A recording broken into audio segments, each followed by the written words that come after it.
Speaking of, let me go ahead and introduce our special guest today.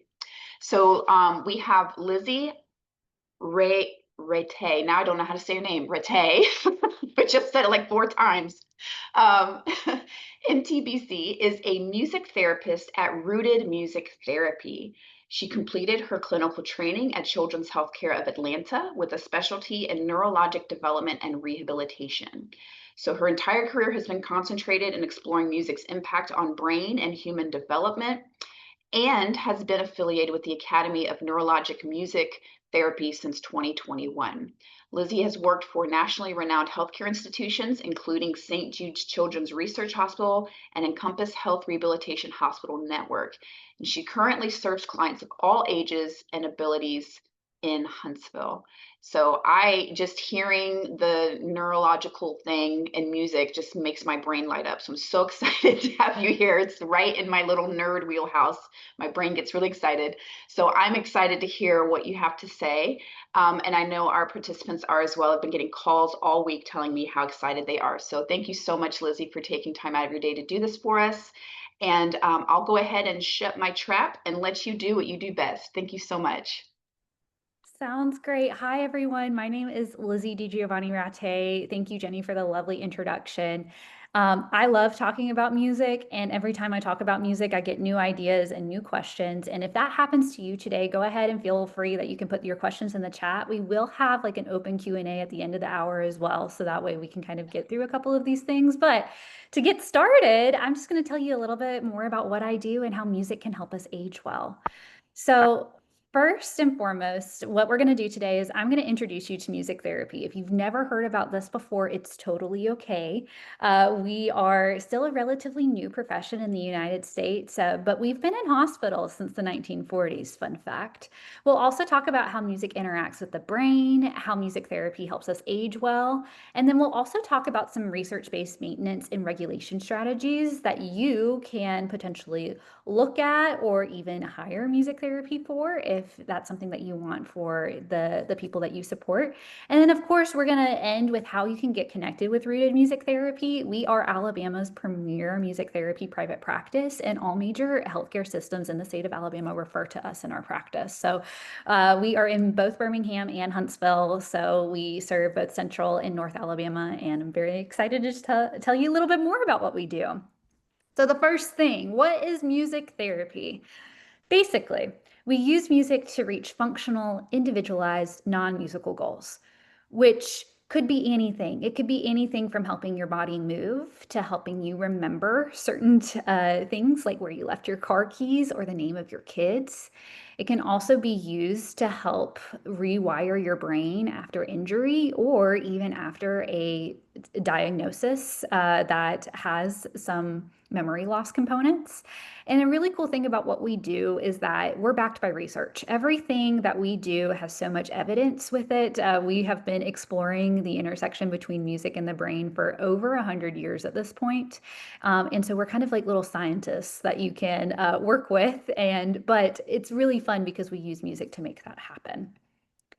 And another thing that really makes Rooted Music Therapy stand out is that all of our music therapists hold additional credentials, and we are neurologic music therapists. This is a research-guided clinical system that's driven by neuroscience. So all of us have do continuing education with some of the world's like best researchers out there about how music is interpreted in our brain and how it influences our brain behavior and function.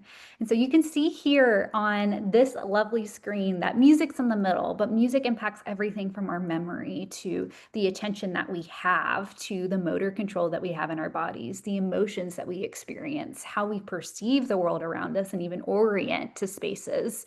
Our executive function, which is how we make decisions, how we problem solve, how we organize information, and even our personalities are in that too. And then also our language, because it can help us develop language, learn new language, because I don't know about y'all, but the only way that I know my ABCs is because I learned how to sing them. So why is music so important?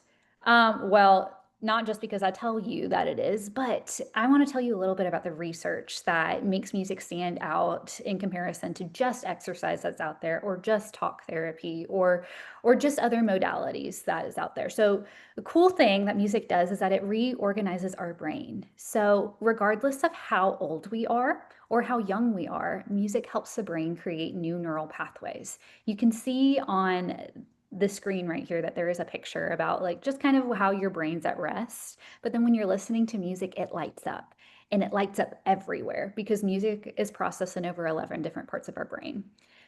Music also helps our brains release dopamine, which is that feel good chemical. It makes us happy, it makes us smile, it makes us want to hug people, and makes us feel connected. And so when we have that neurotransmitter released, uh, that helps us be motivated. It helps reward us for learning, and it rewards us for engaging in that behavior too. Music is also very repetitive. If you kind of know where the beat is for a song, then you can anticipate where that timing's going to be. And so that can help support learning and memory as well, just because the nature of music and even how the chords cycle or how choruses come back makes us really retain the information that we have. I also love music because it is multisensory. And when we say multisensory, it's not just auditory, it's not just what you hear, but even music can have some visual components. If you see somebody play an instrument, that is already some visual feedback that you're getting there. And also, if you're playing an instrument, there's also a tactile or touch feedback with this too. And so when you get sensory input in multiple fields, so your vision, your touch, or even your hearing, that helps your body orient to where you are in the space and helps kind of help ground you, which is really wonderful, especially when we see kind of people who may need some help regulating in the spaces that they're in. The last thing I'll say is that music is really motivating and regulating. It provides support for all the hard work that you're doing. Because I don't know about you, if any of y'all have ever tried running a marathon before. I mean, I haven't. I can just do a couple of miles right there. It's way easier for me to do it listening to music than just me gearing up and trying to do that workout without any of that musical support. So I've told you that music is processed in multiple parts of the brain, but I do want to break it down for you just a little bit. That because music is just so dynamic, we actually see very specific parts of our brain light up when we listen and we engage with it. So we'll first start with the amygdala. So this is the part of the brain that processes our emotions, and it is evoked by music. So it basically lights up as soon as you hear a song. Unexpected musical events are also associated with strong emotional responses, and that's the part of your brain that makes you react to the music that you're listening to. You also have your prefrontal cortex, which is right here where your forehead is, and that analyzes music and controls like decision making. It helps us find tempo of songs and recognizes familiar songs and patterns too. Because I don't know if you've ever been grocery shopping before and you're just in an aisle and you're like, I've heard this song before and I really like it, but I'm not sure that I know what that name of that song is. That's your prefrontal cortex right there working. You also have your auditory cortex, which is right here. It processes and interprets it's the sounds that we hear, including tones and rhythms. We have our visual cortex. So if you're looking at somebody playing an instrument or you see a record anywhere, it helps you kind of it helps you know exactly what that sound is or who you're listening to. There's also your corpus callosum, which is this fun little bridge that we have that connects our two hemispheres. And it strengthens connection between both sides of our brains talking. So whether that's us listening, having flexibility in creating new thoughts and adapting plans, controlling our bodies, especially if we're like moving in time to music, and also spatial coordination, all of that happens right here in this cool little bridge. We have our motor cortex, which controls our voluntary movements, which are activated when we dance or when we play an instrument. We also have our sensory cortex, which recognizes, perceives, and organizes all of the information you're getting in the world. And again, that sound that we hear, the vision that we see in somebody maybe playing an instrument, or also that touch that we experience when we do play an instrument ourselves. And the last one, which I think is most important for what we're talking about today, is our hippocampus. Hippocampus is where our memory is, and so it retrieves and forms new memories. And the hippocampus is absolutely influenced by music and its emotional impact. So now that I've given you a quick little run through about how all of our brains love music, I want to tell you exactly how we age well when we work with music. So the first thing here is we're talking about memory.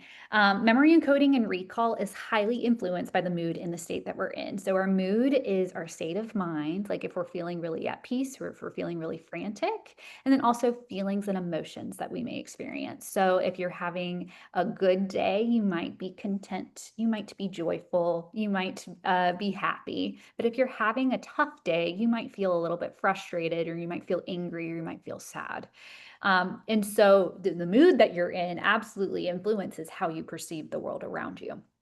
With states, we talk about being in the world. And so states can include the physical locations, time, like seasons or even time of day, and then general mood as well. So I don't know about y'all, but if y'all ever are driving around and then you're in a place where you don't exactly know where you are and you don't have your GPS on, but as soon as you see a landmark that you recognize, it instantly orients you, that's your memory that's working. And then same thing with time. Fun fact about me is that I love a pumpkin chai latte, and I only want them in September, October, and November because it's a seasonal drink for me. That's not something that I want in February. So those are particular things that I want and I recall just based on where I am in the seasonal calendar and where I am in the world.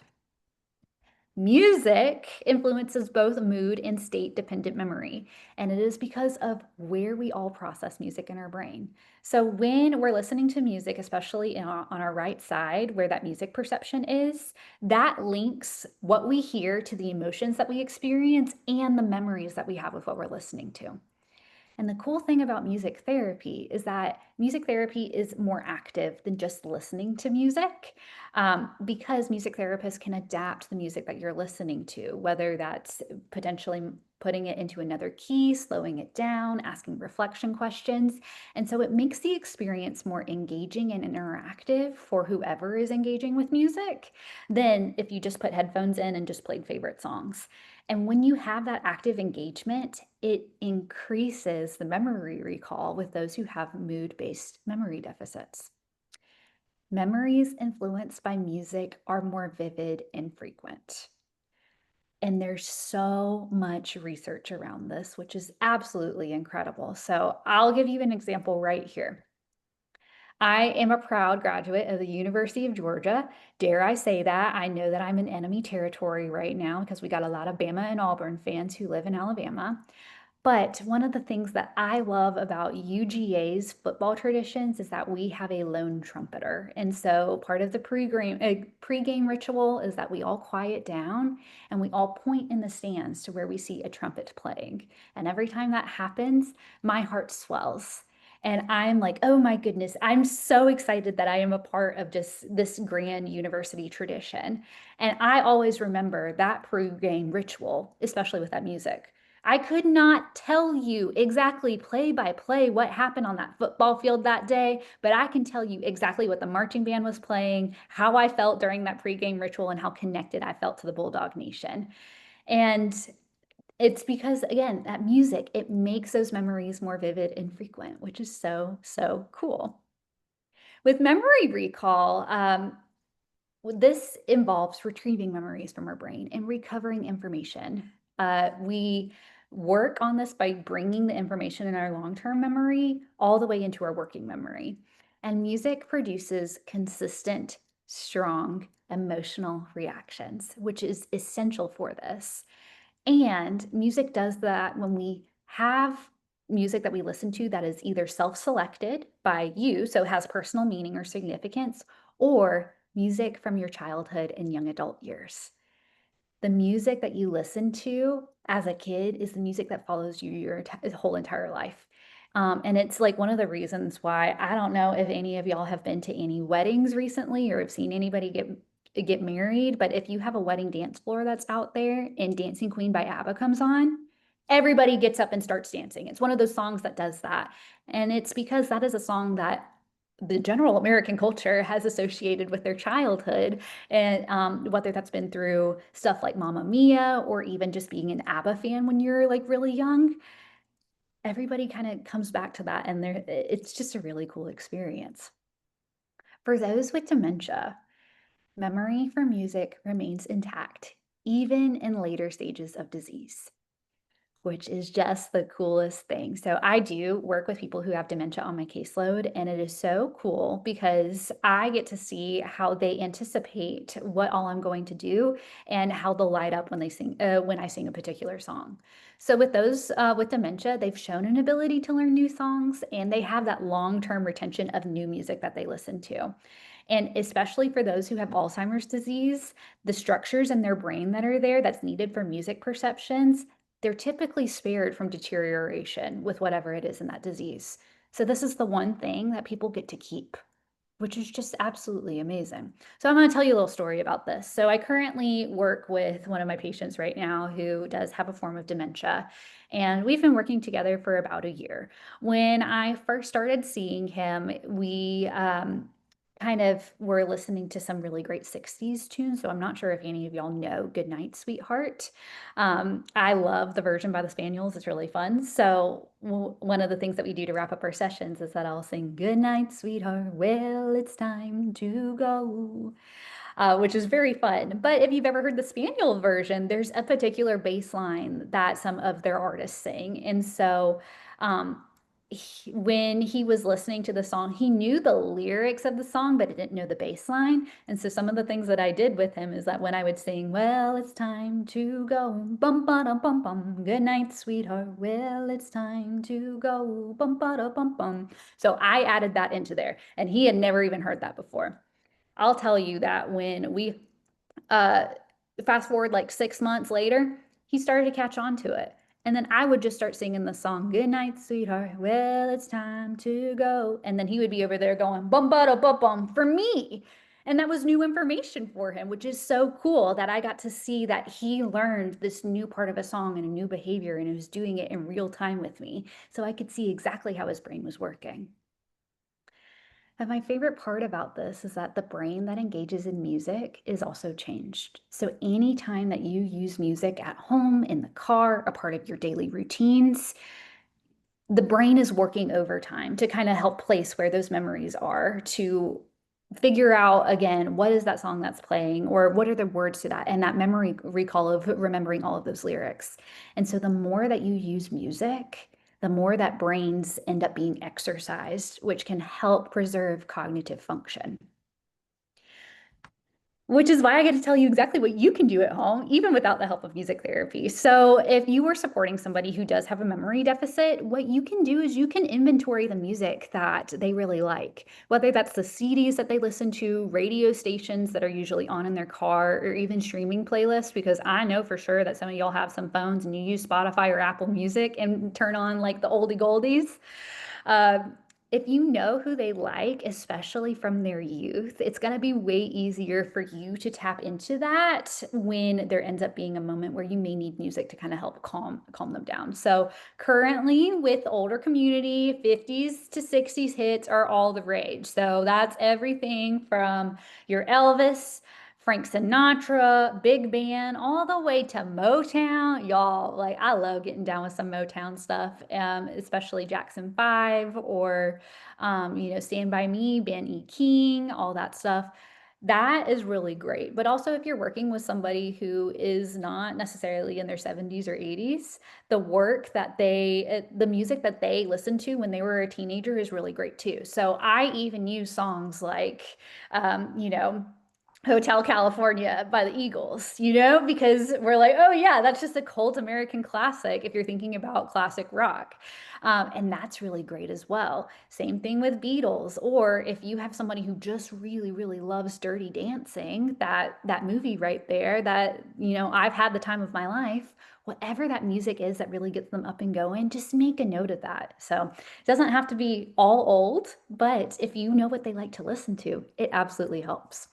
Another thing that you can do at home is that you can play music. And so if you listen to music for 20 to 30 minutes, that can be an instant mood boost. Now, I say 20 to 30 minutes. Now, if people are like really into it and like want to go for hours, that's totally fine. But sometimes our brains do need a break. And so if you're introducing music for the first time, just playing like 4 or 5 songs in a row and then having some relaxed time there too, helps the body kind of regulate and calm down. Because one of the things that I tend to see people do is that if they see something that works, they want to keep on doing it and keep on repeating it and give as much of that as possible. But I would go stir crazy. And I'm a professional musician, y'all. If I was listening to music 12 hours a day, I think I would just have bad days all the time. So if you listen to music, make sure that you incorporate some breaks. But it's totally okay for you to do it at home. And that's why I say 20, 30 minutes, then see how they're doing. If they're tolerating it really well, play some more music for them. And then also, when I talk about engaging music, that's music that isn't just fast. We engage with music in a lot of different ways. And I don't know about y'all, but like Adele, when I listen to Adele and her soulful ballads, that makes me feel a little bit different than like, say, Bruno Mars giving me like an uptown funk kind of moment. And I love both of those kinds of music there too. So when we think of engagement, that's not just the ones that get them up and going and dancing. You can also make a note of the songs that they sing with, whether that is music that they listen to, that they may have um, you for example, "You Are My Sunshine," that's a nursery rhyme that I think all of us know by heart, and because that's been in our lives our whole time, we're able to kinda sing that really well, and so if they sing with the song and they know all of the words, that's a really good indication that that works, but also, if they sing really loudly, that's also a good indication that they're really engaged with the music that they're listening to. You can also see what music gets their feet to tap. So again, they don't have to be doing a boogie and getting down for you. You can just see if they're starting to keep time with their body, or also if they're swaying back and forth, or you're seeing that they are kind of adjusting their posture to engage with music in that real time. That can give you a really good indication that something's happening in their body that they really, really love. And so when you look at kind of those behaviors that you see the people that you're supporting do, that can help you find music that gives them a lot of meaning. So another cool thing is that music helps improve our cognition. So the ability to encode and retain and to recall memories is critical to other parts of cognition, including the planning that we do and the problem solving that we have in our life. And when we engage with music, this allows our brain to practice retrieving information from our long-term memory into our short-term memory and our working memory and really engaging with that information. And so when you work with a music therapist, they do this in these sessions because of the structure and the repetition that's there, and they can work to help establish new neural pathways while still preserving other pathways in the brain. Another really cool thing about music is that it helps people be aware of their self and their place in time. We know that orientation is something that tends to go away as dementia progresses, that people may feel really confused and they may not be able to place themselves in the current moment or even recall the names of the people that they really love or the people that they see all the time. But when you have music on and they start singing a song, they're already engaging with the space right there in that time. And it's really cool because they're engaging with this information in this environment right there, and it helps center them and calm them. And so instead of them being confused and kind of like wondering, hey, where am I? It grounds them, which is really cool. And another beautiful thing about music is that it helps retrieve autobiographical memories, which can give a sense of purpose and meaning in life. Because we all want the people in our lives to live meaningful lives, right? So when you listen to a song, if I were to say, hey, like, what was the song that was played at your high school prom? You'd probably be able to place that, or a song that reminds you of high school. And it's the same thing because in you being like, oh yeah, it's this song right here, you might be taken to a time where you were driving in a car with somebody, right? And just singing that song, the windows down, and that's really great. And that's you again experiencing and retrieving that memory that is important to you in your life. And because you can do that, also, so can the people that you support. Because again, that those parts of memory are preserved. One of the things that I love, I have a patient that I work with, and every time we play music and a song that he really likes, he tells me about a really important friend that he had in his life that he used to travel with. And I've learned so much about other places that they've gone to and they've experienced. And that's just, again, that my patient telling me about stories about all of the adventures that he had. And again, music brought up those stories. So when cognitive deficits can limit how we interact with the world, music therapy can be a really empowering way to improve and maintain cognitive function for those that we support. So I'm going to tell you a little bit more about music therapy and how we can use it for brain wellness. So there are specific interventions that we can do that target some goals with memory. And so one of them is music sensory orientation training. And so if you ask a music therapist, hey, I want, support to help my loved one or who I'm supporting be oriented to time and space, this might be something that they do. So what happens is that the music ends up bringing those grounding elements like rhythm, melody, and tempo to capture that attention. And a really cool thing is that when we see people engage in this, it can have some lingering effects after a music therapy session too. And so we get moments of that lucidity, and that can be really meaningful for people, especially if you have family members around or people wanting to meaningfully connect with people as well. It can be anywhere between 5 minutes after a session to up to 3 hours after a session. It's really just kind of based on where somebody is and how progressed their dementia is. But it's really cool just seeing that, like, it kind of gets them to orient and to concentrate. Another thing that music therapy can do is that we can do associative mood and memory training. So we can use music to unlock some of those autobiographical memories that can help bring meaning for people. And a music therapist leads this in having reminiscing experiences. So they might reflect on moods, they might reflect on memories that are elicited in stories that are all about music important to who they're working with and the personal experience of who they're working with. And when a music therapist does this, it rehearses that memory recall in the brain, which is really, really cool. Another thing that we can do is just general music interventions for memory. So we can activate mood and memory networks to access those long-term memories. And we can also exercise all types of memory from short-term to long-term, even locational memory. We can do sometimes of like, okay, what are the sequences to how do we do this to even remembering names of people who are really important to us. So there have been times where we can practice how do you put on your shoes, how do you put on your clothes, and the steps to do that in a way that's really meaningful. And we can do that through music and writing new songs and coming up with musical strategies to kind of help people remain as independent as possible or have the least amount of support possible so that way they can live really meaningfully. And another thing I want to say is that Rooted Music Therapy is a national leader in Parkinson's care. And we know that Parkinson's care, that is a form of dementia that it can potentially be a symptom of that disease. And so there are some things that we can even do to help support people who have Parkinson's in the community as well.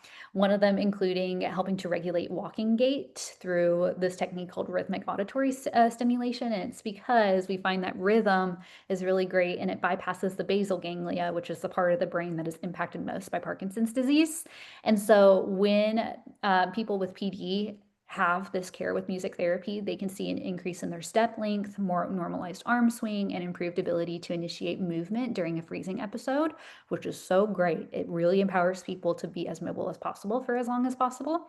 And then also instrument playing is incorporated into sessions to kind of challenge balance and to practice some of those movements that you do every day. For example, putting on your pants, putting on your shirt, and then also some activities of daily living like folding your laundry or putting dishes away and stuff like that as well. Another thing with Parkinson's care that we do is that we can do some oral motor respiratory exercises because voice, how that goes away is a symptom of Parkinson's disease as well. And so in singing and playing instruments, we can improve breath control. We can do singing exercises that are personalized based on how people need to strengthen their diaphragms and improve their core in order for their volume to increase. And the goal for that one is to maintain breath and voice quality needed to communicate meaningfully. So it's really cool that we're kind of national leaders in this, and this is right here here in your backyard too. So if this is something that you're like, whoa, that's really great. Didn't know that this was even a thing here. That's totally fine. That's why we're having this opportunity for us to kind of chat today. So I know that I only spent 30 minutes kind of going through music and memory and cognition and all of that. But if you are interested in potentially getting these services for anybody that you support, you can see that we have our phone number right here as well as an email address, and you can contact us and you can get a free intro call with us to kind of talk about some goals that you may have for the people that you support. But I think that it's really wonderful. I love that we are a resource here to support you. And if you're a caregiver, we see people one-on-one. If you are with another agency or are hired by somebody, we contract with other healthcare systems too, in hospitals and all of that as well. So regardless of how you support people in your life who do have memory loss, we're here to help. And so just wanted you to know that this is a really cool thing that we can do. So now that I've given you a very wonderful and brief run through about music and memory, we have some time to kind of chat. And so I just would love to know some of your stories or some questions that you may have. And so feel free to go ahead and use that chat if anything came up to you, because we get to take some time to just kind of chat about some stuff. So let Jenny take over from here. Thank you so much, Lizzie. That was fascinating. I really enjoyed the information that you gave everybody. And I am pretty sure most of people on the call today can agree with me. So I will go ahead and stop the recording while we begin our discussion portion. But before I do that, please, if you have not yet done so, put your email address in the chat so that I can send you that post survey and give you the opportunity to get that $25 education stipend, okay?